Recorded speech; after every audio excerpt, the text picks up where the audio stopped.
Hello everybody, how are you? Happy Hanukkah, Hag Aurim Sameach. I am really excited because this is our fifth episode of Shmoozn with Rabbi Ari, right? Fifth, right? So we are really happy. I'm very excited to this episode because I have the honor, and we have the honor to share this episode with three huge friends that I made here since I arrived to Virginia Beach. That it will be 3 years in 2 weeks. It's unbelievable how the time flies. But today I like to start with a joke because you know the joke, but today I will change. It's like in one Iceland was one Jew that he built, I will say, 4 synagogues. Not 2, 4 synagogues. One Orthodox, one Reform, one Conservative, and the fourth, the synagogue that he never goes. Okay, so, but today we have the honor, the privilege to have 4 rabbis. But I am not going to tell you about my life because you know my life.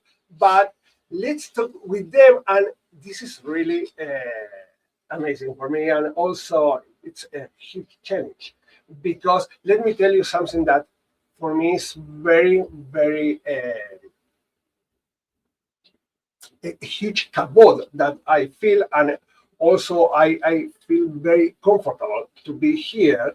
And I am not talking just because we are behind the cameras. It's like because it's what I really feel that since we arrived to America, to Virginia Beach, doesn't matter which denomination the rabbis have, they call to you rabbi. And they respect that you're a rabbi. Doesn't matter if you are Orthodox, Reform, Conservative, everybody on his line, on her line, it doesn't matter. And this is a huge respect that we have between us. And I think this is amazing. And you know, this is something that is not happening around the world. If you, sadly, I need to say that if you are going to Latin America, you are not going to see that. It's very sad. So let me introduce my guest today. First, from my right to my left, we have Rabbi Jacob Herbert from Bethel. It's Temple Bethel, Congregation Bethel, Synagogue Bethel. It's a good question. And one time it was Temple Bethel, but now it's Congregation Bethel. Okay, perfect. So very welcome. And we have Rabbi Ross Mandelberg from Congregation Temple Synagogue Ohev Shalom. Ohev Shalom Temple. Oh, okay, we put the temple on the end. Yeah. Right. Let me. This is also something that for me is very difficult since I arrived to America, because in Latin America you are not going to find a synagogue that they call temple, like temple memory. No. It's like synagogue or a community, because I don't think they stay with the idea that the temple was in Jerusalem, and we cannot say that. But here is totally different. So are some kind of the difference that we have between the countries. And last but not the least, Rabbi Shlomo Eisenberg from Bnei Israel Congregation Just Temple. B'nai Israel. I don't even know. Great. B'nai We call it B'nai Israel, we call it B'nai, but I think it's Congregation B'nai Israel, I think. Okay. That's my homework. That's my So, homework. so very welcome. And we have here 3 rabbis, Orthodox, Conservative, Reform, going from the right to the left. And let me tell you something that is very important for me. The goal today is to have a conversation and not a debate. It's not about who is more right, who is wrong, who is more authentic, or that what I hate to say, who is more Jewish. This I really hate. It's like about to talk about us, and it's really to understanding why each of us chose to be a rabbi. So I have 3 questions for you. So I like to we start to converse. This conversation asking to you. First, when did you grow up? Second, what kind of Jewish home did you come from? And the third is, at which moment or which person give to you the decision to be a rabbi? So, let's start. Ladies first. Thank you, Ari, and Mazal Tov on your almost 3-year anniversary. Thank you. As you all know, I'm celebrating my 20 years here. So, yes. So the first question is, where did I grow up? I grew up in Los Angeles. The second question was... What kind of Jewish What home? kind Oh, of Jewish home so did you I have? would describe the home in which I grew up as my favorite category of Judaism, just Jewish. Uh-huh.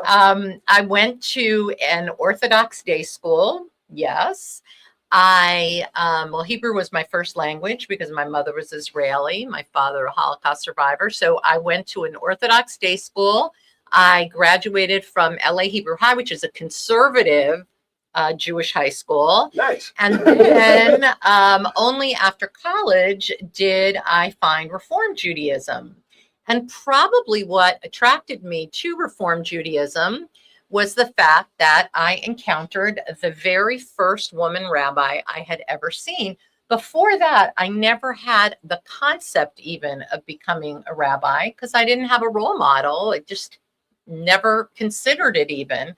But once I saw one, Rabbi Janet Martyr, I knew right away that because she was always, every time she spoke, she was only speaking to me, of course, you know. I knew right away. And but it may really have come much earlier from my grandmother, my Savta, who used to say, Raisi, you're going to be a minister. Uh-huh. Of course, she meant like a prime minister, not a rabbi minister, but she was still right. So that's what happened. Great. And let me add the 4th question. And why to be Reform and not conservative or Orthodox?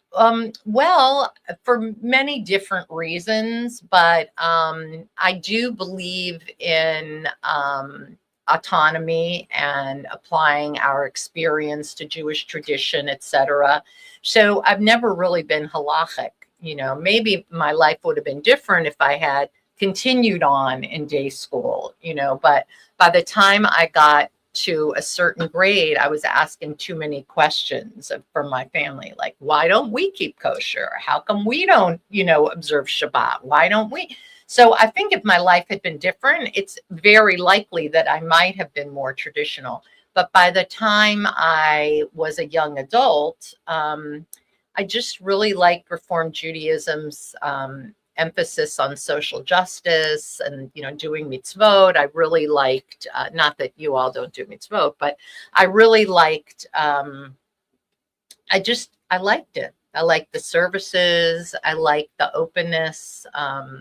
Not at that time, not because I didn't even think about it, but later on to interfaith families. And, you know, it just kind of fit with my personality and my belief system. Great. Yeah. Jacob?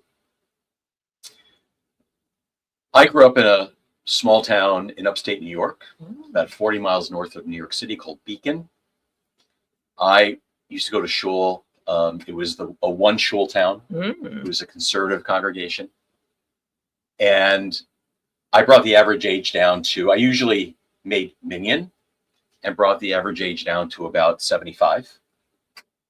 And was weaned on Shlivovitz and Celadora cookies, you know, at the age of 13. And that's where I really fell in love with synagogue life and with Judaism, along with being very involved in Young Judea. My congregation didn't have USY. So I was a young Judean, and at a very early age, became a passionate Zionist. And it was, I think, a combination of both that eventually led me to choose the path of the rabbinate. After college in California, I lived in San Francisco, and I was seriously thinking about law school.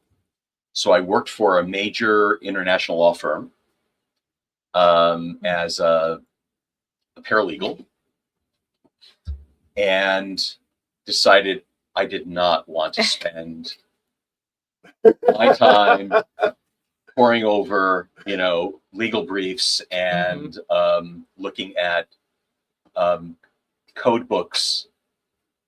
It wasn't what I wanted to do. I had a really wonderful rabbi in the congregation I joined as an adult in San Francisco, Rabbi Alex Grobart of blessed memory, who said to me, Jacob, I think you would make a phenomenal rabbi. And the next thing I know, I'm interviewing, and I interviewed at what was then the UJ, University of Judaism in LA, because I was on the West Coast, but I went to JTS in New York. It was a time of my life. And I don't know what else you'd like me to. No, great. Like I stay with something. You didn't like the laws for the paralegals, but you entered on the Judaism where we have a ton. Yeah, the funny thing is when You switched to Talmud. and I ended Different law up, codes. what I love about this actually, it's like being on a page of Gemara because Right, exactly. you have all the different positions. Yeah. I ended up at ordination. I don't know if they do this at HUC or did you go to Isaac Elchanan or? I went to Ner Israel. Ner Israel, okay. So and the seminario, students are recognized for their excellence in different fields, and I ended up being awarded the Zubo Memorial Prize in codes.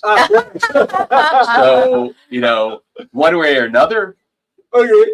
it's stuck. Perfect. It's interesting about that, how in school that you sort of, it's clear, like I did, my biggest prize that I got every year was like the best intern, rabbinic intern. So it was kind of like I was destined to be a congregational rabbi, right? Great. And Rabbi Jeromo? Yes. Okay, first of all, thank you so much, Rabbi Ari, for this opportunity. It's such a pleasure to be here. Happy Hanukkah to everyone. It's so nice to spend time with my colleagues, Rabbi Herber and Rabbi Raz. So thank you so much. Really, really great opportunity. So my background, I come from the upstate New York town of Rochester, a little bit further from New York City. My parents still live there. My grandmother still lives there. Been there for a long time. My father actually grew up in Bethel in Rochester, New York, a conservative synagogue there. Really? Yes. Oh, wow. My Really interesting. yeah, my grandparents were members of Bethel for many, many years. I think my grandmother probably still is in Rochester. And my father was very connected, was very involved in the Sunday school and the Hebrew school. And somehow he felt like he wanted a little bit more of a traditional Orthodox Judaism, became a Baal Tshuva. And he, is a fascinating person. My father's a doctor, pediatrician. And my mother is actually from Montreal, and her father was an Orthodox rabbi. So I have, an interesting background from my grandfather, my mother, grandfather. I'd always go see my grandfather's shul in Montreal. It was a very special place. And as a child, seeing my grandfather as a rabbi really, gave me some inspiration. But I don't think at that point, as a child growing up, I really wanted to be a rabbi. But as I continued in my studies in yeshiva and in Baltimore and Ner Israel, big famous Orthodox intense yeshiva, Talmidic yeshiva, they teach and they preach about the importance of achrayus, which means responsibility for the Jewish people. How are you going to make an impact? And that was something that I really took to heart. How am I going to make an impact? You can make an impact in every way, in any way, wherever you're doing, whatever your profession is, you can make an impact for the Jewish people. But I felt that I had an opportunity to inspire Jews, to teach Torah to Jews, to be there for a Jew when they need. As every rabbi knows, that's a major critical responsibility for others. And I thought that I had what it took. And the combination of my background, living out of town, Norfolk is a community similar to Rochester, growing up out of town. And I thought, what better?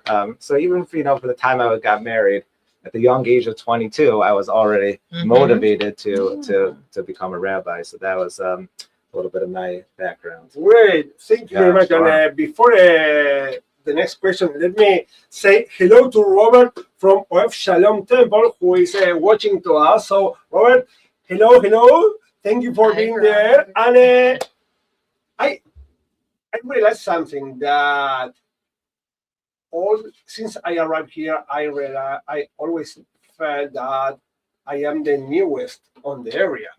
But now I am not. Sorry, you are 20 years here. I am 3, but you came after me and you came after him. So I am a little bit an old man. So, so the question came about that.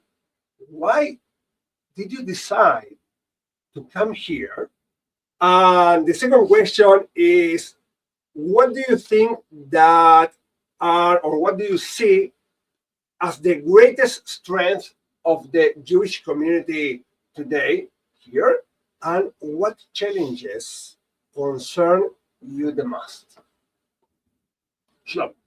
Okay, so first of all, we love it here. Been here 2 years plus. I think there's something special about young blood. Of course, we need to have the people that have been here for a long time to teach us the ropes. But when there's new excitement, new freshness, I think that's something valuable for a community. So I'm hoping that I could continue to bring that excitement for my community, for the entire Tidewater area. Norfolk, Virginia Beach is an amazing place, amazing area, great people. Great community. Just everything is what we're looking for to build here. We have a tremendous community. My synagogue, personally, B'nai Israel, is what's special about it is that there's a lot of youth, and I think that's my real focus is how can we build this, the Orthodox community, but not necessarily Orthodox, just Jewish community. For the next generation, how it can instill the love of Yiddishkeit, love of Judaism, and inspire the next generation. And that's something that's constantly on my mind. That's my focus, building the community. But I think the biggest struggle for my synagogue is that although you come in on Shabbos, there's 250 people, there's children running around, it's a beautiful sight, but that's the entire Orthodox community. And therefore the struggle is building it, making it bigger. And that's difficult because we want our schools to be successful. We want we want kosher restaurants. We want kosher shopping, and that the struggle of being as big. We're never going to be in New York City. We're never going to be a New Jersey Jewish community. But to make it a little bigger, a little bit more rich in just the amount of people in the community would be something that I'm working on, constantly recruiting from out of town, trying to build our community. This is a really, really nice what you are saying, because it's like we are a little bit missionaries, because all of us, we came from cities that are really big cities. For example, Buenos Aires, I don't know how many kosher restaurants. And I decided to went first to Brazil, to a place where for 3 years in Salvador, north Brazil, I ate only fish. Right. Not meat. Only when I went to Buenos Aires. And when I moved to Porto Alegre, it was a little bit better, but also we need to order the food from Sao Paulo. So it was very difficult. And when we arrived here in America, and we came here in Virginia Beach, and we had 2 kosher restaurants that they closed. And then Charlie's open, and thanks God we have a place. It's great, actually. At least one. So thank you, Ross. Okay, so the question was, what is wonderful about this community? Why did you come or my here? synagogue, or why did I come here? Well, the reason that I came here was, of all the synagogues that I visited when I was looking for a pulpit of my own. By the way, I started 9 years. I was at Baltimore Hebrew. Right across the street from Deir Israel, on Park Heights Avenue, which is affectionately referred to as Rue de la Shul, because there's so many synagogues. anyway, I came to Of Sholem because of all the synagogues that I visited. It was clear to me that this congregation had the greatest love for its synagogue, for its temple. And I always joke that Of Sholem had great bones. Usually you think of that as referring to the physical building, which it is beautiful, but it was the people that were the good bones. And I knew they loved their synagogue so much. And for God, now it's 180 years, but at the time it was 160 years, but they were so invested and caring. And I knew that they just needed a little guidance. So I love that about it. It's still the same. I mean, it's just a remarkable place, really remarkable. What I love about it now is how warm and caring of a community it is, how people of all ages, from very young to really very old, we could have from 9 days to 90 some years old, all come together to do Jewish. It's counterintuitive in most places. Well, they want something for young adults, and they want something for seniors, and they want something for this and that. And I said, you don't understand. Here, it's not like that. What they want is Judaism. And so that, I think, is really one of the most beautiful things about the congregation, is you really have young Jews seeing older Jews doing Judaism, and more mature Jews, having the blessing of children in the building. And so, it's been a lot of changes over the years. Also, I think the greatest challenge always, of course, is that this is what they call a zero growth area. The population is not increasing. So if the population overall isn't increasing, so the Jewish population is also not increasing. But it's more, the challenge is continuing to reach out to the Jewish community and to deepen people's connection and engagement and involvement. And that's really what, that I think is the ongoing challenge, is engagement. So, yeah. So let me tell you that they are watching also Bella Lior, Elizabeth Murphy, and Ellie Collins. So hello. And they're watching on YouTube. And Elizabeth says, hello, Rabbi Raza, Rabbi Ari, and fellow rabbis. I took Rabbi Ari's Hebrew class and I joined OST 7 years ago. Rabbi Raz is my beloved rabbi. Oh, we love you too, sweetheart. And of course, Elizabeth, very wonderful. Very nice. So before we continue with you, Jacob, let's go for a little bit break for our announcements. And let me tell you, the first of those announcements is like we will have at Temple Emmanuel the annual casino night, that it will be really, really fun. And that last time was amazing, and this time it will be better than last time, because we know what we need to change or what to improve. So it will be on Saturday, January 10th from 7 to 11 p.m. You need to enter to the www.tevb.org to subscribe there and to ask for the tickets. And also, if you like to buy at the gate, it will be a little bit expensive. So enter to the site, connect to the site, and also you can see all the things that we are doing, and it will be really, really, really nice. So special MC for that night too. Yes, yes, So it's on there. So the special guest host Aaron The Voice Phillips, Las Vegas Entertainment Hall of Fame. So you are going to be a cheap plug. So remember, January 10th from 7 to 11 p.m. you need to be there and to enjoy. So let's go to the small commercial and then continue with the Rabbi Check.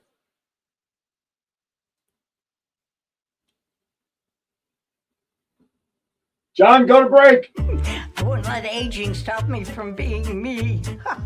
Oh yeah, still got those moves in me. I will be fabulous. I will accessorize. Comfort Care can help with as much or as little home care as you need. From medication reminders and meal prep to everyday chores and errands. Let us create your personalized care plan and find the perfect caregiver match so you can live your best life possible. Hey, honey, what you doing? Getting ready to watch a game. What about fixing up the house like you promised? What you talking about? Just the new light in the den, the new shower in our bathroom, the new fence around the yard, the front steps. Stop! You know, I have a better idea. You know Craig down the street? He owns a company that specializes in handyman services, but he is more than just any old handyman. Really? Would you say different strokes for different folks? You know I will. You know why? Because he does home repairs and he does painting and kitchen remodels and bathrooms and everything else in between. How are his prices? Great value for great quality. You know, I think I'll invite him over and get a free estimate for all the things that I know will make you the happiest, dear. Call Different Strokes Painting and Handyman Service for a free estimate by calling 757-395-9999 today. That's 757-395-9999. Above the rest, they show up and show out by making your vision come to life. Conservative. I only found reform We're later. back. So, okay. So, my friends, we are back. And Jacob, tell us. So I came here from Sof Hamara. If you think LA is far away on the West Coast, Seattle is even more distant. And I'm an Easterner, I'm a Northeasterner. My family, my kids, my friends are all in the Northeast. It was very, very isolating and lonely for me in Seattle. I was living in the most beautiful, I think, part of the country, but I really had no chevra, and I missed my family. My significant other is a rabbi in Princeton. So knowing that my son, Adine, was actually enlisting in the Navy and was supposed to be a Navy SEAL, the odds of him possibly ending up in Norfolk were pretty great. Mm-hmm. My daughter at the time was the director of communications at the Israeli embassy in Washington, D.C., which is just up the road. So that and the fact that I'm also a Coast Guard chaplain and my congregation has lots of, my president is a retired vice admiral in the Navy, lots of military veterans and active and reserve duty. And I had a really great opportunity to be a Coast Guard chaplain here. Those are all very good reasons for me to come to this part of the country. I came to Bethel because we were just right across the street from B'nai.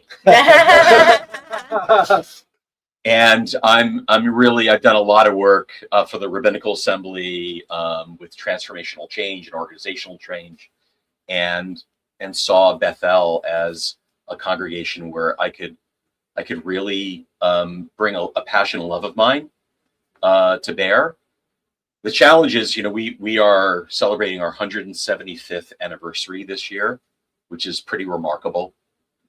And we're the oldest conservative congregation in the Commonwealth. But the synagogue is in real transition. Synagogue has been looking for rabbinic leadership. And so the challenge for me, and one of the reasons why I wanted to come here is because I love taking a challenge on, and I feel I can make a difference. And I'm excited about that. There's a lot of potential. There's a lot of hard work for all the reasons that, our colleagues mentioned. But I'm really excited and looking forward to helping to revitalize my congregation. This is really interesting because So lucky to have you. Doesn't matter which movement we have the same idea of responsibility for Jewish continuity and to take care of our people, the community, and how to make stronger our community. So now let me provocate a little bit you. Yeah. You cannot. He's not. See, He's not a cheater. So My first question, I have three questions that are really curious. The first one is, what do you think is most misunderstood about your movement? The second one is, what is something you generally admire about the other movements represented here? And the third, what values do you believe all rabbis share, regardless of the denomination? You want us to do all three at once? That's Yeah. a lot. That's a a lot. lot. Like a theorem class. Yeah, Right? maybe, Maybe. how about, what do you Okay, think, A little bit. Ari, what if we do the first, Okay, do let's the do first two okay. and then go back Okay. for the third, you think? so? The Okay. first two are, what do you think that is most misunderstood about your movement? And what is something you're generally that admire about the other movements represented here? Okay. Jacob. I think the most misunderstood element of our movement, yours and mine, is that people don't understand what we stand for, think that we're confused. And, you know, I didn't answer this in the first round, but I, as a child, we were members of Union Temple in Brooklyn. My uncle is a blessed memory, was an Orthodox rabbi in St. Louis. And I gravitated to what I, perceive as the middle. I'm very much of a moderate in my personality. I love the challenge of modernity and tradition working hand in hand. And I think our movement is a lot about nuance, and it's really hard to be passionate and to understand nuance. Mm-hmm. So I think that's the biggest challenge. I admire deeply the Reform movement's commitment to social action. And I deeply admire the Orthodox movements, or Orthodox world's. I think one of the strongest and beautiful parts of being an Orthodox Jew and living in an Orthodox community is the community of people who really know what they believe. They are passionate about living Torah, and they live in a community where it is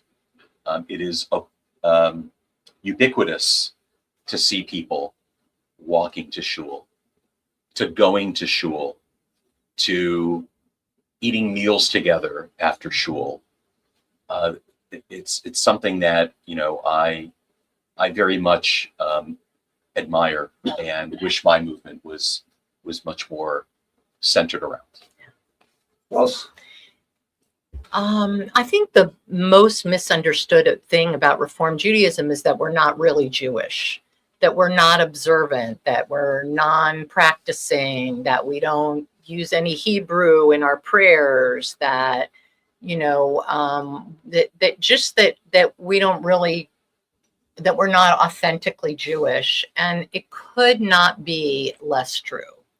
I mean, everybody who comes, from a different movement is shocked by what they see, how authentically Jewish we really are, and the vitality of our celebrations and our worship and the mitzvot we do. For example, what did we do for Hanukkah?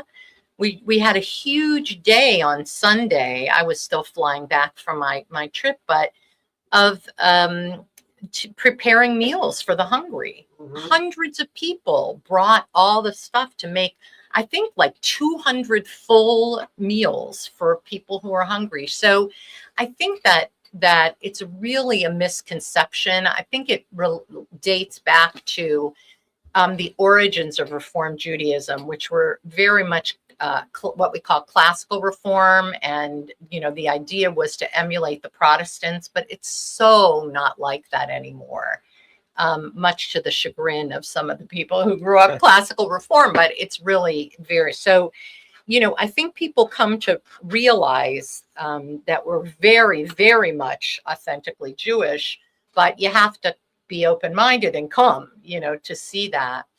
There are several things that I admire, many things that I admire about both conservative Judaism and Orthodox Judaism. For conservative Judaism, I admire the passion for Zionism, the clearly spoken, plainly. I mean, that's obviously where I grew up. My grandparents were pioneers in the 30s. My mother was born in Israel, lives in Israel with her also Israeli husband. I just returned. I mean, I have it too, but as a movement, the conservative movement, I think, really leads that charge, which is why I think one of the many reasons I think it's so important that conservative Judaism remains strong and vital.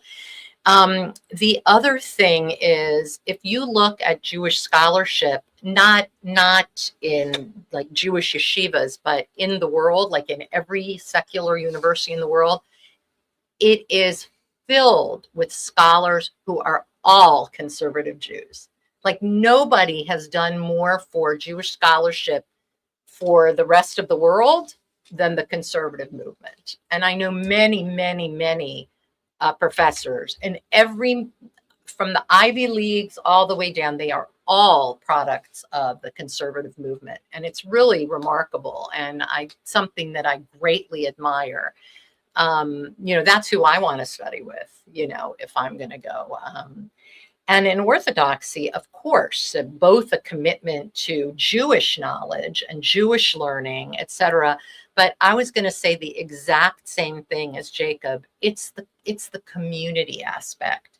You don't have to negotiate how many days of Shiva, and which hours you're going to be at home, and how many minyanim there are going to be, and you don't have to negotiate, minyanim for Shabbat. You don't have to talk about when are you going to celebrate the Chag, on the day it falls or on the closest Shabbat.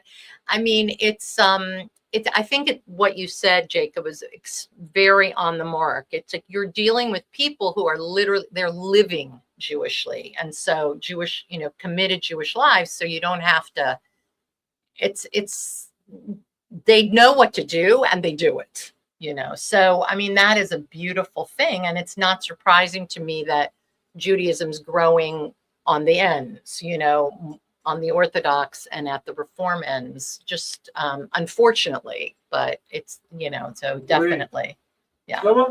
Yeah, so thank you for both those comments about Orthodoxy. I 100% agree. There's something so special about the community. Every Shabbos, my house is filled, with just guests, people that I've never met before that are coming for Shabbos. People staying in my house from out of town, like the houses are open. Like it's this concept of every Jew is welcome. Last night we had a Hanukkah party in our house. Just invite people in the community that may not have a place, to be, and that's something that's so important, as a community. So I think that's such a good point.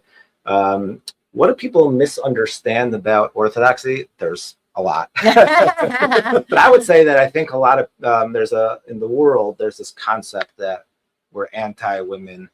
I think it's a big one, that we don't care about, the mechitza, as the fact that women sit separately, that, we don't, they consider that we're not treating women properly.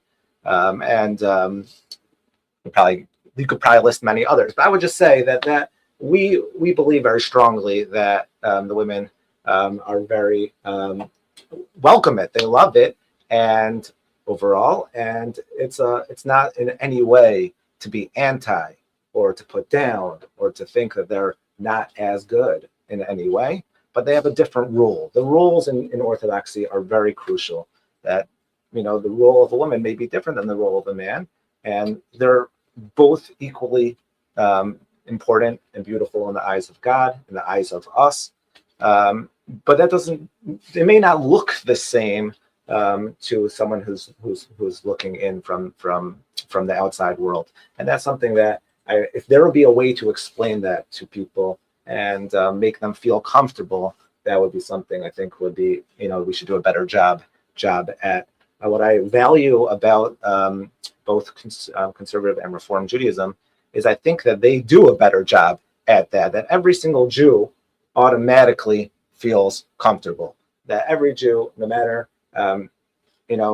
we all agree, at least I think, we all agree that no matter how much you're participating in Judaism, no matter how much you practice, you are a Jew. If you're a Jew, you're a Jew. That's the bottom line. And Orthodoxy believes that as well. Sometimes people feel that is not what Orthodoxy believes. As long as you're Jewish in every single sense of the word. And we need to do a better job of learning from the others around us that we do welcome you in, but sometimes you may not feel that way, and that's something that I feel as the only Orthodox synagogue in the area. How can we do a better job of outreach to the general community about that every single Jew is equally important? Doing one mitzvah, one good act is so valuable. It doesn't matter what you do or how much you do. And I think that's something we could do a better job. Right. Rabbi, if I can interject, there's some great comments coming in through the YouTube channel from Elizabeth, same Elizabeth from before. She comments, one of the guests to our soup kitchen described OST as his favorite church, then says best meals. But the last one, I think, coincides exactly with what you all are talking about. She says, I think about our prayer about our bodies. Quote, if one of these were to be not functioning, the rest would suffer. Each branch is a body part of Judaism necessary together. Bella says, I learned to make challah at B'nai Israel last month.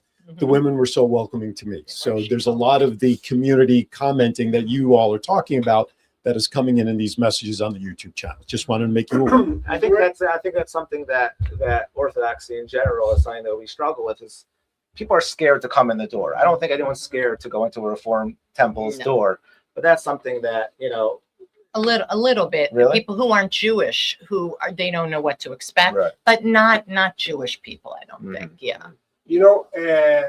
I am, how can I say, I am very thankful for this amazing conversation, because also goosebumps on my entire body, because I am really believe that we have a really huge future as a Jewish people, and it doesn't matter which. The Torah is the same. We can understand the Torah in different ways, but as you said, we are welcome in every single place. And when we will realize that, you know what, at my home, you need to follow my rules, not because I am against you. It's because I believe in that, and I will respect that this is your house. It's like I cannot go to your home, even if you invite me, and to go and to open the fridge and say, hey, you have a beer for me. Hey, which kind of beer did you buy? No, I cannot do that. My fridge is always open to you. So the point is, I think this is what complete us, and this is what enter to the next segment. That is, of course, we are on Hanukkah, and Hanukkah, it's beside all the story, the miracle, the temple, the Hashimoravim, the Maccabim, blah blah blah. We have in our house candles, 9 candles that we are lighting, and we can have many different opinions how to light the candles. If the 8 together or 1 or whatever, but my question now is, what kind of light does your movement try to bring to Jewish life? Talking about Hanukkah and the message that we have today, and what do you think that the menorah needs multiple candles instead of just one. He goes, why? Wait. You mean aside from the fact that that's what the tradition tells us? Because okay, Hanukkah was one day. Okay, the miracle of the oil, blah blah blah. What is ceremony? One candle and okay, our kids, my children, they love that. They are really expected. They started like 1 month before Hanukkah to say, "Hey, Hanukkah is coming, so we will receive 8 presents." So it's very fun, and every single night they are waiting for that. But why? What is this menorah means to you, and what this light does your movement bring to the community? Okay, that's a great question. So Hanukkah in the world, in the Jewish world, you ask a random Jew, Hanukkah is like the holiday, Passover, maybe Rosh Hashanah, and Hanukkah. And I think many just believe that Hanukkah is like a Jewish holiday.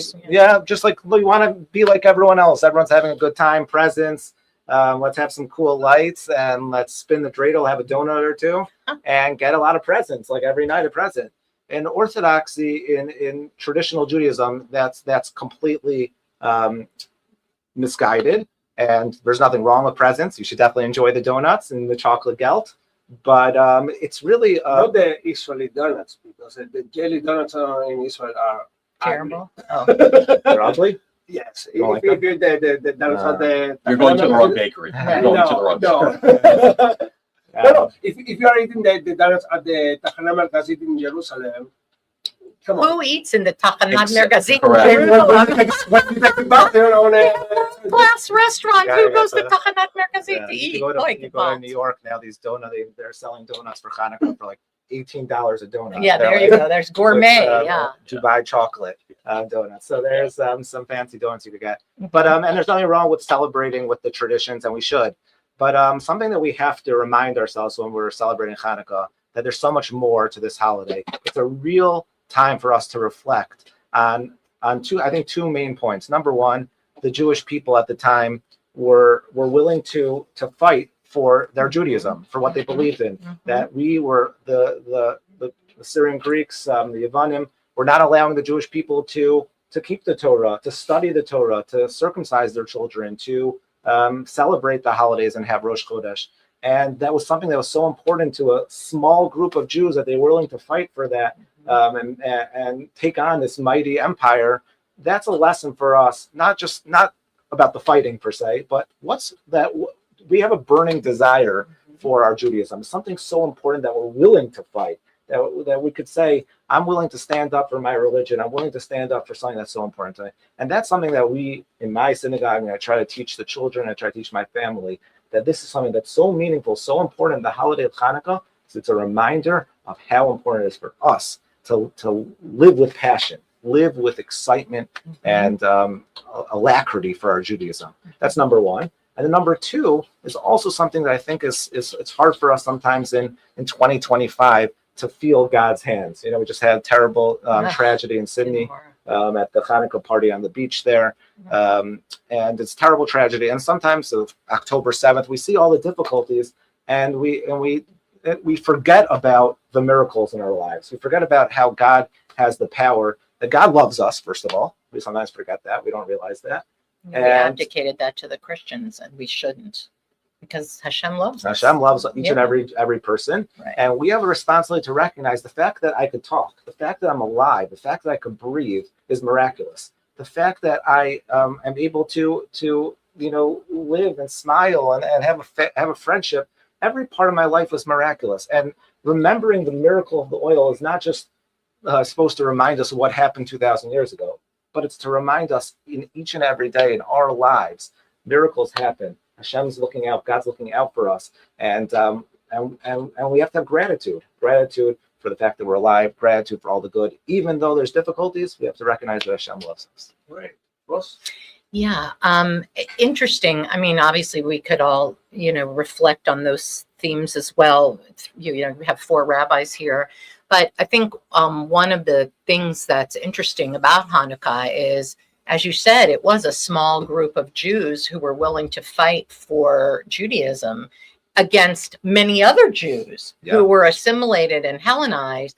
And I think we're living in a time really not unlike that, where we have Jews who have really lost the plot. They don't really they don't understand our history, our stories, why we do what we do, why it's so important.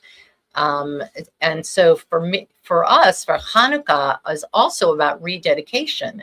It's a time to reflect not only about, what's important to us about Judaism and to carry it forward, but to actually rededicate ourselves to doing it, to living more Jewish lives, to bringing more Judaism into our homes, or bringing ourselves into our synagogues or community,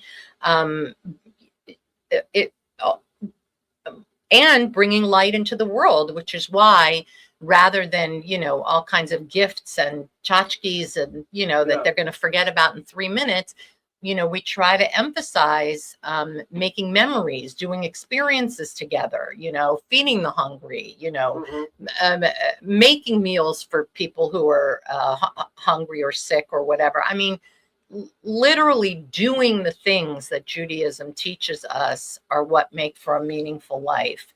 So, to me, that's what it is to bring the light into the darkness, because we are living really in a tough time, There you go.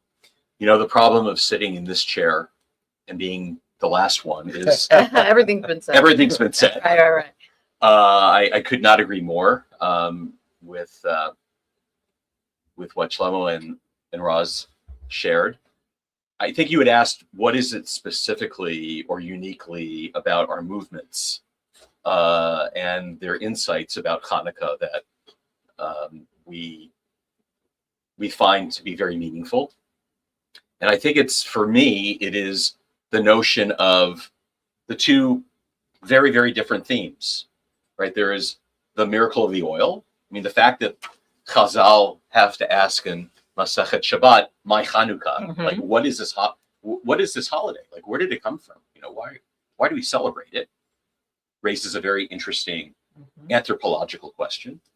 And the fact that Al Nisim really gives short shrift to the miracle of the oil, right? And it's all about the focus is about the military victory and the fact that the few and the just defeated the corrupt and the many. And our Masoret, our tradition, holds both at the same time. So if for one person the miracle of the oil was a real miracle, and that is what makes Hanukkah meaningful for them, Gesundheit.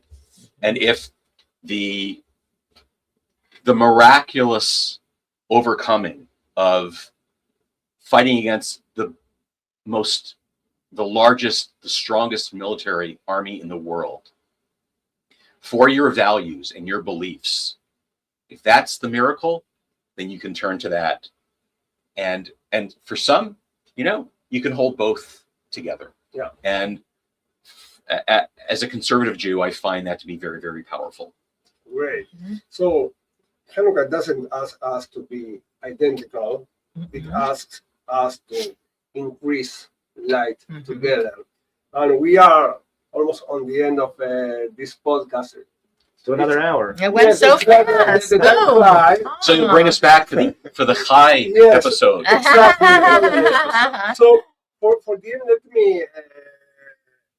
There is one of my favorites Gemarot at the Talmud on Erim that the Talmud tells us a remarkable story. For 3 years, Beit Hillel and Beit Shammai argued. These were not minor disagreements. They argued about halakha, about the law, about truth, about how Judaism should be lived. Each side insisted, the law follow us. Finally, a bad call, a heavenly voice declared, Elu ve'elu divrei Elohim Chaim. These and those are the words of the living God. This is written on Eruvin 13b. And yet the halacha follows Beit Hillel. The Talmud then asks, why? If both are true, why follow one? And the answer is really profound. It's very deeply. Because Beit Hillel were humble. They thought the opinions of Beit Shammai before their own. They listened. They respected difference. My opinion about this Gemara is that Judaism, from its earliest rabbinic voice, teaches us that truth is not threatened by plurality. Kol Israel Arevim ze bazeh. We are all responsible for the other, not only on the mistakes that we are making. Then, if you have a great community, if you are doing huge tzedakah, if we are having many different kind of teachers who are spreading their Torah to the world, Kol Israel Arevim ze bazeh. And this brings me an idea that I go to 1897 in Bessel. Theodor Herzl says, Im tirtzu ein zo agada. If we like, If we will it. we can conquer this dream. And you know, last Sunday night we started the festivity of the light, Hanukkah. And also this year, since we are celebrating the miracle at the Temple of Jerusalem, we cannot ignore the pain of the last days. Jewish communities in Australia and also in America were targeted by acts of hatred and terror. These attacks were not just against individuals or institutions. They were attempts to push Jewish life back into the shadows. And Hanukkah teaches us how to respond, not by hiding, not by dimming our light, but by lighting more candles. The miracle of Hanukkah is not that darkness disappeared, it's that light was chosen anyway. And we light publicly, even when it feels unsafe, because Jewish existence itself is a declaration of truth. And today, here we are, like the Hanukkah, Orthodox, Reform, Conservative rabbis. We are not the same. We do not practice the same way. We do not always agree, because also at the Talmud, they were not always agree. But when hatred appears, it does not ask for labels, which means our response must be shared. Hanukkah reminds us that one candle is not enough. The menorah needs every flame. Trust does not demand uniformity. Trust demands presence, courage, and responsibility. When we stand together in difference and dignity, the light does not weaken, it multiplies. Rabbis, my friends, thank you very, very much for being here. I really appreciate very much that you could come this morning. Seeing all of us together renew my strength and hope that together we can make a better world, a better community. From the bottom of my heart, really, thank you very, very much. And my friends, you behind the camera, remember that next episode of Shmoozn with Rabbi Ari, it will be on January 14th, 10 a.m. on YouTube and on Facebook, Shmoozn with Rabbi Ari. Please follow us that you can receive all the information about that. Remember that on January 10th, we will have the casino night, 7 p.m. to 11 p.m. and at Temple Emmanuel. And we are also, this is something that even we are celebrating for Rosh Hashanah, as the Mishnah says, we have the 5th. Like it will be in 2 weeks. The new year, the 2026 is coming. So for everybody, Happy New Year. And for the viewers who are watching to us that you are not Jewish, also Merry Christmas, because we are a huge community, and this will help to create a better world. So, my friends, Rabbi Jacob, Rabbi Ross, Rabbi Shlomo, thank you very, very much. Happy New Year, Merry Christmas, and Hanukkah Sameach. See you next month, or we can say next year. Bye, my friends. Bye-bye. Kisses and a huge hug for you.